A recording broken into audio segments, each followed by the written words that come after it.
Doctor ortho Ayurvedic oil and capsule. अब दर्द भी घुटने टेकेगा। लखनऊ में सीएम योगी ने किया राज्य आपदा प्रबंधन प्राधिकरण के नवीन मुख्यालय भवन का लोकार्पण। कार्यक्रम में सीएम योगी ने कहा, आपदा प्रबंधन हमारे दैनिक जीवन का हिस्सा होना चाहिए। पहले से तैयारी जन धन होनी कर सकती है न्यूनतम। सीएम योगी ने अर्ली मॉर्निंग सिस्टम को तुरंत प्रभावी बनाने के दिए निर्देश। राहुल खड़गे ने राम मंदिर चढ़ावा चोरी मुद्दे पर प्रधानमंत्री को लिखा पत्र। चढ़ावा चोरी मुद्दे पर पीएम मोदी की चुप्पी पर उठाए सवाल। राहुल गांधी ने स्वतंत्र जांच की उठाई मांग। पत्रों में लिखा, नकद सोना चांदी सहित सभी दान की हो जांच, ट्रस्ट के खाते सार्वजनिक करने की मांग। सोनम वांगचुक पर कार्रवाई से झारखंड की सियासत गर्म। जेएमएम ने बताया लोकतंत्र पर हमला।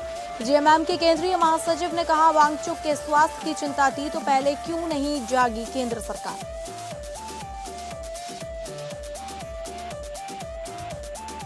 नमस्कार, आप सभी का बहुत स्वागत है स्टेट लाइव में और मैं हूं आपके साथ अंकिता सिंह। शुरुआत करेंगे स्टेट लाइव की उत्तर प्रदेश का रुख करके, जहां मुख्यमंत्री योगी आदित्यनाथ ने रविवार को लखनऊ में उत्तर प्रदेश राज्य आपदा प्रबंधन प्राधिकरण के नवीन मुख्यालय भवन का लोकार्पण किया। कार्यक्रम में मुख्यमंत्री योगी ने कहा कि आपदा के प्रति हमारी पहले से ही सतर्कता, पहले से तैयारी, जागरूकता जन धन हानि को न्यूनतम स्तर तक ला सकती है। यह हमारे दैनिक जीवन का हिस्सा भी होनी चाहिए। मुख्यमंत्री योगी ने कहा कि असामान्य आचरण से नुकसान बढ़ता है, जबकि थोड़ी सी अवेयरनेस बड़ी हानि को नियंत्रित कर सकती है। मुख्यमंत्री ने कहा कि उत्तर प्रदेश देश का पहला राज्य है जिसने मानव वन्य जीव द्वंद्व को भी आपदा की श्रेणी में लेकर राहत देने का कार्य किया। उन्होंने हाल ही में खराब मौसम के कारण एक ही दिन में हुई 111 मौतों पर गहरा दुख और नाराजगी व्यक्त की। मुख्यमंत्री ने कहा कि लखनऊ सहित फतेहपुर, प्रयागराज, जौनपुर और आजमगढ़ जैसे कई जनपदों में अचानक बादल मौसम से ये मौतें हुई, वहीं जिन्हें बेहतर समन्वय से रोका जा सकता था। उन्होंने अधिकारियों को आपदा से बचाव के लिए अर्ली वार्निंग सिस्टम को तुरंत प्रभावी बनाने और अपनी कोऑर्डिनेशन के साथ काम करने के कड़े निर्देश दिए। आपदा के प्रति हमारी पहले से ही सतर्कता, पहले से ही तैयारी और पहले से ही जागरूकता इस जन और धन की हानि को न्यूनतम स्तर तक ला सकती है।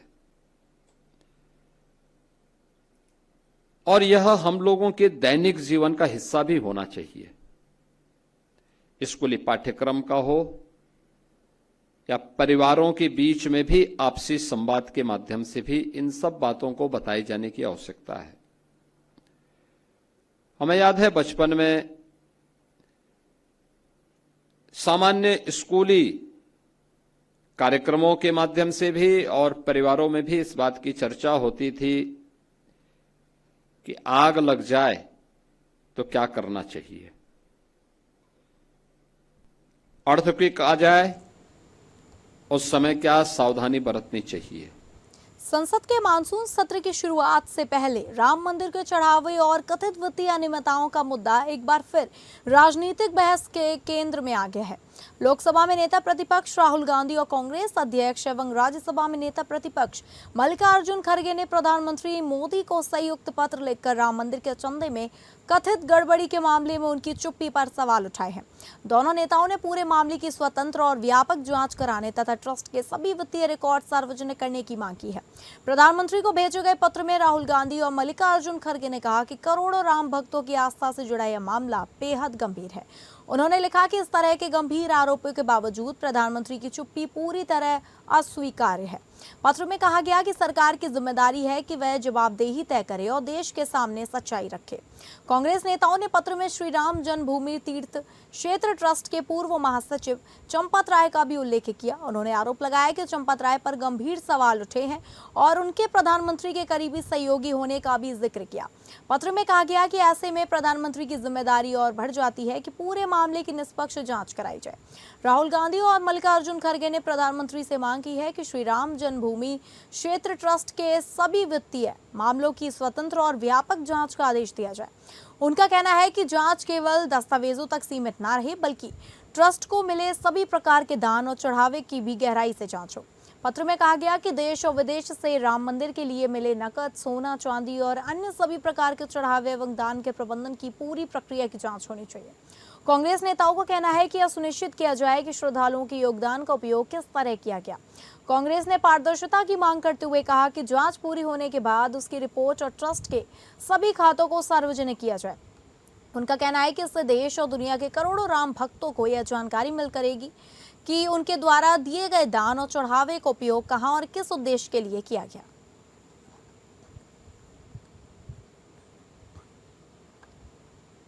मैनपुरी के करहल में समाजवादी छात्र सभा के जिला अध्यक्ष के नेतृत्व में छात्र हितों को लेकर कार्यकर्ताओं ने प्रदर्शन किया और उप जिलाधिकारी के माध्यम से राज्यपाल के नाम ज्ञापन सौंपा।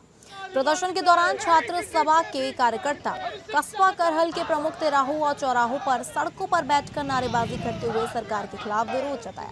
इस दौरान नेताओं ने चेतावनी दी कि यदि उनकी 5 सूत्रीय मांगों पर जल्द कार्रवाई नहीं हुई तो समाजवादी पार्टी आंदोलन की नई रणनीति के तहत बड़ा जन आंदोलन करेगी।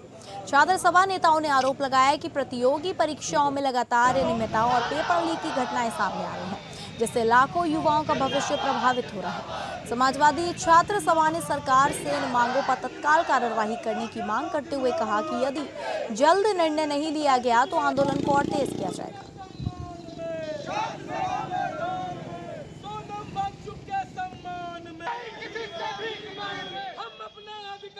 महामहिम राज्यपाल को हमने एसडीएम के द्वारा एक ज्ञापन देने का काम किया, जिसमें 5 सूत्री मांग है हमारी।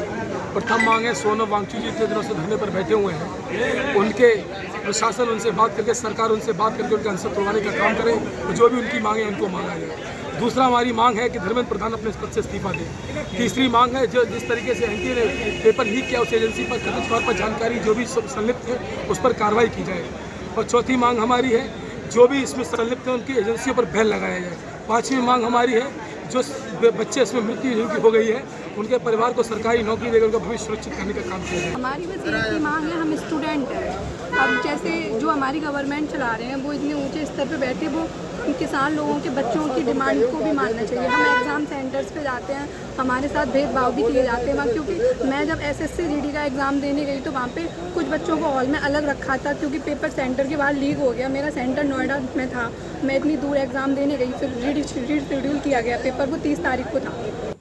सहारनपुर पहुंचे एआईएमआईएम के राष्ट्रीय अध्यक्ष असुद्दीन ओवैसी ने जौहर यूनिवर्सिटी को लेकर बड़ा बयान दिया। उन्होंने कहा उनकी पार्टी लगातार लोगों की मदद करने की कोशिश कर रही है और जौहर यूनिवर्सिटी का मुद्दा सिर्फ एक संस्थान का नहीं बल्कि मुसलमानों की शिक्षा से जुड़ा हुआ है। राज्य में मुस्लिम समुदाय की साक्षरता दर की करीब 53 से 54% है, जबकि महिलाओं में यह और भी कम है। उन्होंने आरोप लगाया कि यदि जौहर यूनिवर्सिटी की इमारतों को तोड़ा जाता है तो इससे हजारों छात्रों का भविष्य प्रभावित होगा। ओवैसी ने कहा कि जौहर यूनिवर्सिटी में करीब 3000 छात्र पढ़ रहे हैं। उन्होंने कहा यदि किसी तरह की कानूनी या प्रशासनिक दिक्कत है तो उसे नियमित किया जा सकता है, लेकिन छात्रों की पढ़ाई प्रभावित नहीं होनी चाहिए। विधायकों को भूमिका पर पूछे गए सवाल पर ओवैसी ने कहा हमारी कोशिश है कि समाज अपनी स्वतंत्र राजनीतिक नेतृत्व तैयार करे। सवाल सिर्फ संख्या का नहीं है बल्कि ये है कि जनप्रतिनिधि कितने स्वतंत्र हैं और क्या वे अपने जमीर की आवाज खुलकर उठा सकते हैं।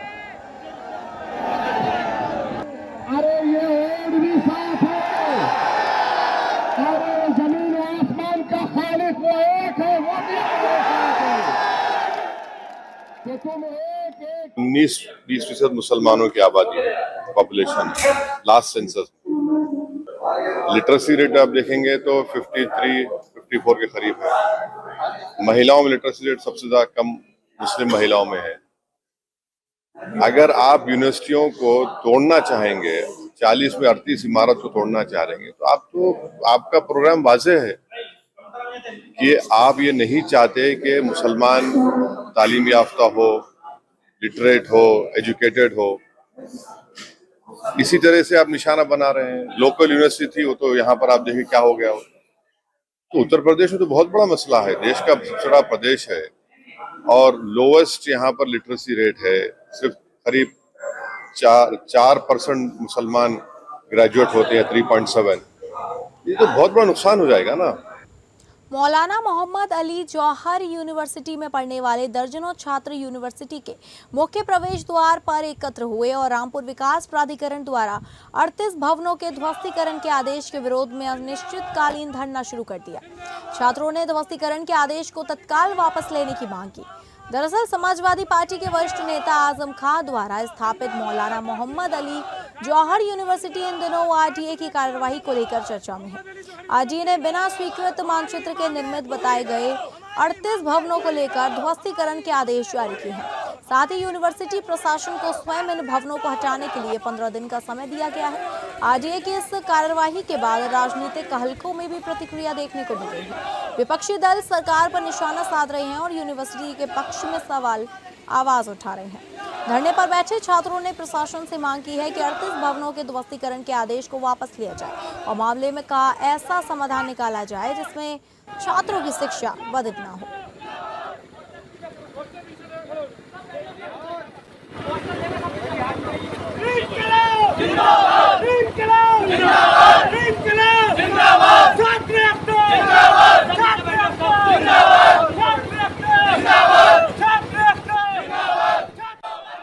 हमारा धरने का ये उद्देश्य है कि हमारे जो जौहर विश्वविद्यालय है उसका ध्वस्तीकरण का निर्देश जारी हुआ है और हम उसे निरस्त कराने के लिए यहाँ पे आज अपनी मांग लेके बैठे हैं। और दूसरी मांग हमारी ये है, ये जो हमारे बराबर में जो काउंसिल खोला गया है इसे यहाँ से जल्द हटाया जाए, क्योंकि ये छात्रों को गुमराह कर रहे हैं। जब जौहर विश्वविद्यालय में एडमिशन का टाइम आता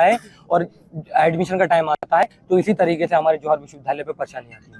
तो कब तक चलेगा? ये हमारा अनिश्चितकालीन धरना प्रदर्शन है, जब तक हमारी मांगे पूरी नहीं होंगी हम जब तक यहाँ पे रहेंगे। सर, हमारी मांग यही है, जो विश्वविद्यालय का ध्वस्तीकरण का आदेश जारी हुआ है उसे तत्कालीन रूप से निरस्त किया जाए।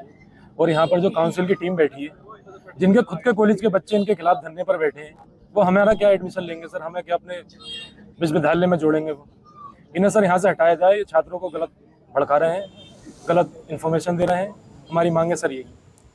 कुशीनगर में सामूहिक विवाह समारोह में जा रही दुल्हन और होने वाली सास की सड़क हादसे में मौत हो गई। बाइक सवार दूल्हा अली हुसैन गंभीर रूप से घायल हो गया, जिसे मेडिकल कॉलेज रेफर किया गया।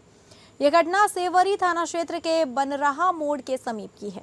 बड़ी नहर के पास अज्ञात वाहन ने बाइक को टक्कर मार दी। हादसे में दुल्हन गुलनाज और होने वाली आयशा खातून की मौके पर ही मौत हो गई।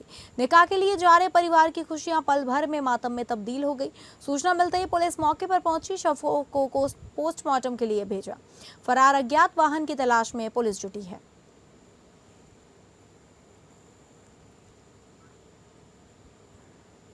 अब बात करेंगे झारखंड की, जहां झारखंड मुक्ति मोर्चा ने समाज कार्यकर्ता एवं शिक्षाविद सोनम वांगचुक के आमरण अनशन के दौरान हुई कार्यवाही पर नाराजगी जताते हुए केंद्र सरकार और दिल्ली पुलिस पर तीखा हमला बोला है।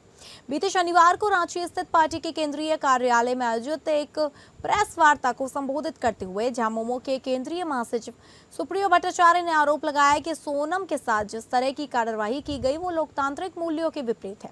उन्होंने कहा कि देश में अमृतकाल नहीं बल्कि विषकाल का दौर चल रहा है।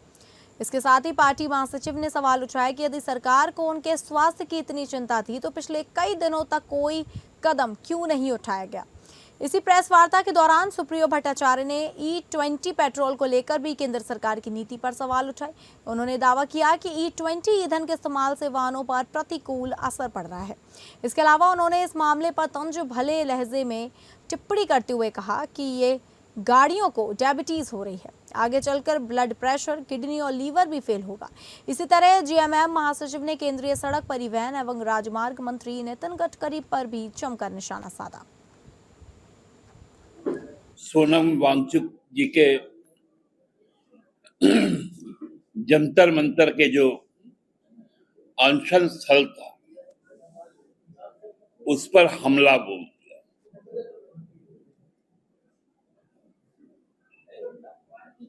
लगभग 1000 की संख्या में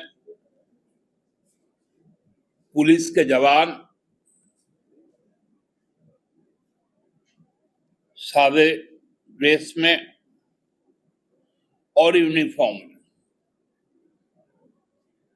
लग रहा है कि किसी दुश्मन या कोई दुर्दांत अपराधी का कोई हाइड आउट हो, उस प्रकार से रेड किया गया।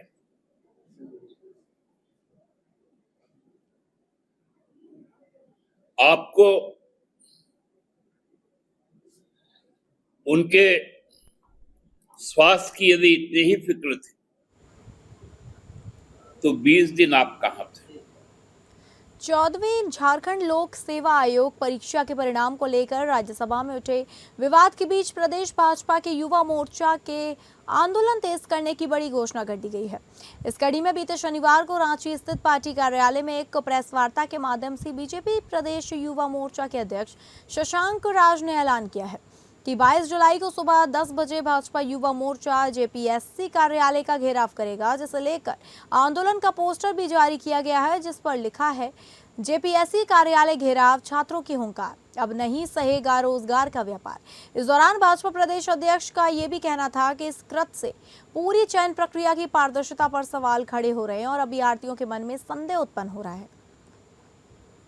और लगातार जेपीएससी से उनका सवाल कि 14वीं जेपीएससी का जो रिजल्ट आया है उसके अंदर जो विसंगतियां और जो छात्रों के अंदर एक ब्लर इमेज चल रहा है, बार बार छात्र सवाल पूछने का प्रयास कर रहे हैं, उसका सवाल का जवाब जेपीएससी नहीं दे रहा है और जेपीएससी अपनी मनमानी कर रहा है।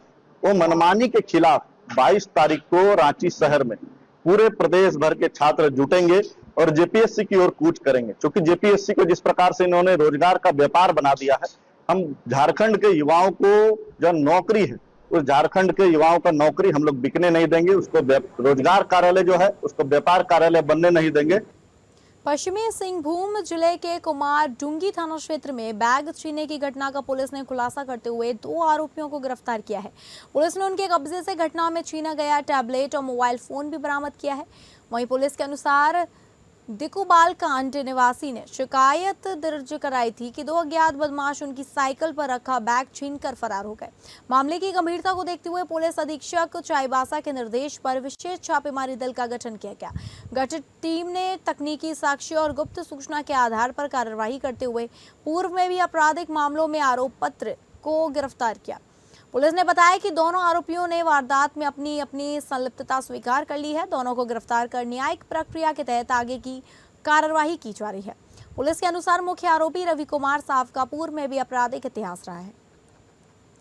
7/2026 को वादिनी ललिता नायक जो ग्राम दिकू बालकांड थाना कुमारडुंगी की रहने वाली है, उससे एक लिखित आवेदन मुफस्सिल थाना को प्राप्त हुआ, जिसमें आरोप था कि 16 तारीख को उनके साइकिल में रखा बैग चलते हुए 2 अपराध कर्मियों द्वारा छीन लिया गया है। इस संबंध में मुफस्सिल थाना कांड संख्या 96/2026 दर्ज किया गया। मामले की गंभीरता को देखते हुए पुलिस अधीक्षक महोदय द्वारा एक विशेष टीम का गठन किया गया और विशेष टीम ने त्वरित रूप से कार्रवाई करते हुए तकनीकी साक्ष्यों का अवलोकन और गुप्त सूचना के आधार पर एक पूर्व के आरोप पत्रित रवि कुमार साव, पिता सुरेश साव, पता न्यू कॉलोनी नीमडी, थाना मुफस्सिल को पकड़ा गया। खबरों में आगे बढ़ेंगे और बात करेंगे छत्तीसगढ़ की, जहां राज्यपाल रमेन टेका ने रायपुर के भीमतारा ऑडिटोरियम में PSY education and research federation द्वारा आयोजित राष्ट्रीय उत्कृष्टता सम्मान समारोह एवं पदक तथा निधि वितरण 2026 के कार्यक्रम में मुख्य अतिथि के रूप में उपस्थित थे। इस अवसर पर प्रदेश के विभिन्न जिलों के मेधावी विद्यार्थियों एवं उत्कृष्ट जिला शिक्षा अधिकारियों को सम्मानित किया गया। राज्यपाल ने कहा कि बच्चों के बीच आकर उन्हें अपना बचपन याद आ जाता है। आज जीवन शैली पूरी तरह बदल चुकी है। उन्होंने कहा कि उनके समय में सीमित संसाधनों के बीच पढ़ाई होती थी तथा मेहनत और लगन ही सफलता का आधार था। आज इंटरनेट और कृत्रिम बुद्धिमत्ता के इस युग में सुविधाएं बढ़ी हैं, लेकिन विद्यार्थियों को अपनी मौलिक सोच और अध्ययन की आदत को बनाए रखना चाहिए। इस अवसर पर राज्यपाल ने कहा कि छात्र जीवन की मित्रता सबसे निर्मल और अमूल्य होती है, जिसे जीवन भर संजो कर रखना चाहिए। उन्होंने विद्यार्थियों से किसी भी प्रकार की लत से दूर रहने का आह्वान करते हुए कहा कि डिजिटल एडिक्शन भी अन्य नशों की तरह हानिकारक है। मोबाइल का उपयोग केवल आवश्यक अध्ययन और उपयोगी कार्यों तक सीमित होना चाहिए।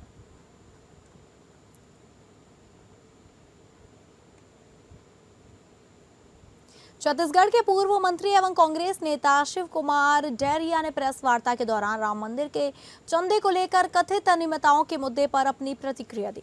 उन्होंने कहा कि राम मंदिर के पावन चंदे में सामने आई कथित अनियमितताएं केवल प्रशासनिक विफलता नहीं है, बल्कि करोड़ों देशवासियों की आस्था और विश्वास का पर आघात है।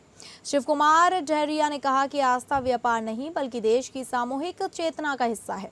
उन्होंने कहा कि एक जिम्मेदार नागरिक और जनप्रतिनिधि होने के नाते उनकी मांग है कि राम मंदिर के चंदे और चढ़ावे का पूरा हिसाब देश के सामने सार्वजनिक किया जाए। उन्होंने मांग की कि पूरे मामले की सुप्रीम कोर्ट की निगरानी में स्वतंत्र न्यायिक जांच कराई जाए ताकि सभी तथ्यों की निष्पक्ष जांच हो सके। हमारे छत्तीसगढ़ प्रदेश कांग्रेस कमेटी के निर्देश पर पूरे प्रदेश भर में जिलों में पत्रकार वार्ता का आयोजन किया गया है, जिसमें श्री राम मंदिर में चंदा चोरी के संबंध में पूरे देश में बहुत रोष है और भारतीय जनता पार्टी हमेशा धर्म और आस्था के साथ खिलवाड़ करती है। मंदिर हमारे आस्था के केंद्र होते हैं, वहाँ पे जो चढ़ावा होता है वो भगवान का होता है, लेकिन उसमें भी लूट भारतीय जनता पार्टी और आरएसएस के लोग कर रहे हैं। आप जानते हैं कि ट्रस्ट की स्थापना आदरणीय अमित शाह जी के निर्देश पर मंदिर ट्रस्ट की स्थापना हुई थी, तो यहाँ जो चोरी हो रही है आदरणीय नरेंद्र मोदी जी और आदरणीय अमित शाह जी और आरएसएस के जो लोग हैं लगभग उनके निर्देश पर ही हो रहा है।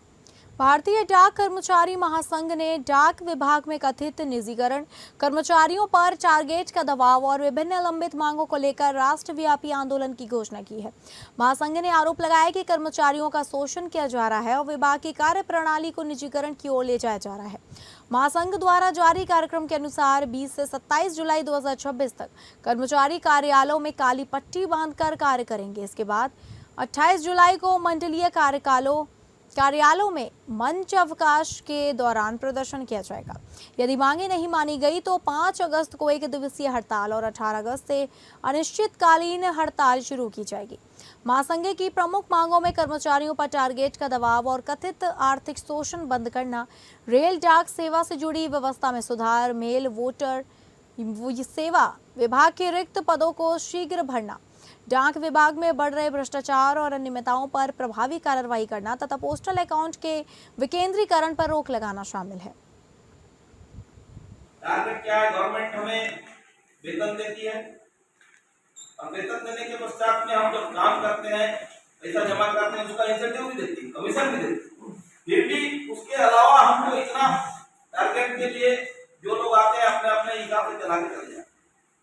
सरकार की विभाग की कोई वो नहीं है ना, लेकिन सब अफसरों को पुरस्कार देना रहता है तो अपने, इसलिए कई लोग हमारे छत्तीसगढ़ राज्य बाल अधिकार संरक्षण आयोग की अध्यक्ष डॉक्टर वर्णिका शर्मा ने आरंग विकास खंड के ग्राम बोहरडी में बाल चौपाल का आयोजन कर बच्चों से सीधा संवाद किया। इस बाल चौपाल की खास बात ये रही कि सोशल मीडिया पर एक पोस्ट के माध्यम से ग्राम निवासी रूपचंद बंजारे ने अपने गांव में भी बाल चौपाल आयोजित करने का आग्रह किया था, जिसे स्वीकार करते हुए आयोग ने कार्यक्रम आयोजित किया। भारी बारिश के बावजूद बड़ी संख्या में बच्चों, अभिभावकों, ग्रामवासियों और विभिन्न विभागों के अधिकारियों ने कार्यक्रम में भाग लिया। बाल चौपाल के दौरान डॉक्टर वर्णिका शर्मा ने बच्चों की समस्याएं सुनी और उनके अधिकारों से जुड़े विषयों पर विस्तार से चर्चा की।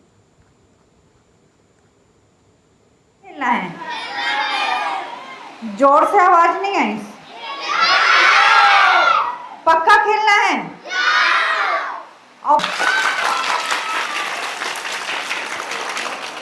घर में पढ़ते हैं तो उनके पास पढ़ने की अच्छी कॉपी पुस्तक नहीं होती क्या? स्कूल में सारे गुरुजी नहीं है क्या? सारे टीचर नहीं है क्या सब विषय को पढ़ाने वाले? मेरे पास अच्छी सी ये वाली पुस्तक नहीं है। मैं ये खेल खेलना चाहता हूँ पर मेरे पास फुटबॉल नहीं है।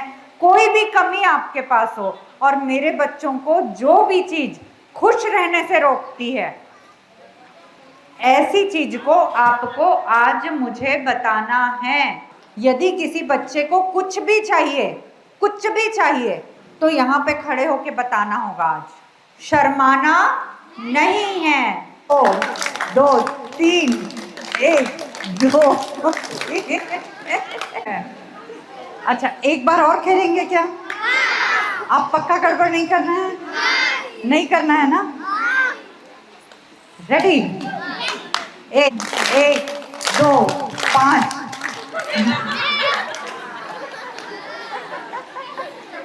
होगा। जब पाटनपुर के पाँच देवता डोंगर कर बमलाई, गढ़धम करके भिलाई, दस मेरा डोंगर कर बमलाई।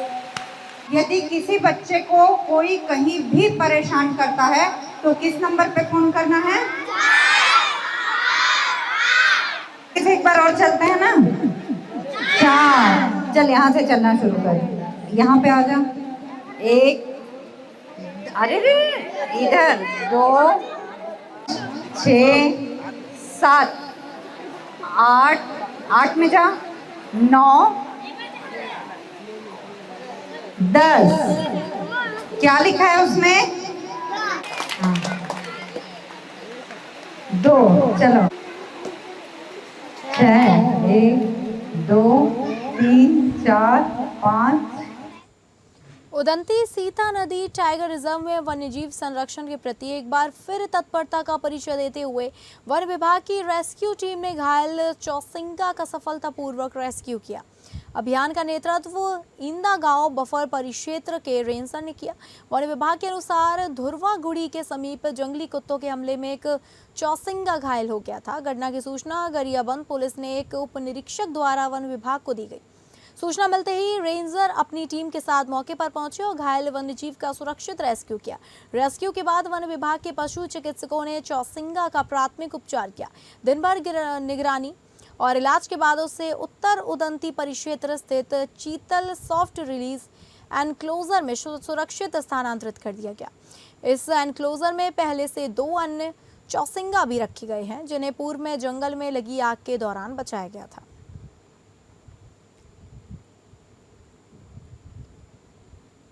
समाचार पत्र में प्रकाशित एक छायाचित्र के आधार पर 4 युवकों द्वारा एक 2 पहिया वाहन पर 4 सवारी बैठाकर सार्वजनिक सड़क पर स्टंटबाजी करने का मामला सामने आया है। मामले को गंभीरता से लेते हुए यातायात पुलिस उपायुक्त के निर्देश पर यातायात पुलिस ने त्वरित कार्रवाई की। यातायात मुख्यालय में वाहन मालिक, चालक और संबंधित युवकों को बुलाकर पूछताछ एवं सत्यापन किया गया। जांच के बाद मोटरयान अधिनियम की धाराओं के तहत वैधानिक कार्रवाई करते हुए चालान किया गया। रोड में जो भी स्टंटबाजी के मामले सामने आते हैं, जिसमें कि जो नवयुवक हैं जो मोटरसाइकिल में अधिक सवारी लेकर के या स्टंट करते पाए जाते हैं, लगातार हम उसमें कार्यवाही कर रहे हैं। ITMS के थ्रू या जैसे भी हमको पब्लिक से या आप लोगों के माध्यम से, मीडिया के माध्यम से सूचना मिलती है, हम उसमें लगातार कार्यवाही कर रहे हैं। इस प्रकार एक मामला आया था जिसमें हमने MV एक्ट के तहत उसमें कार्यवाही की है।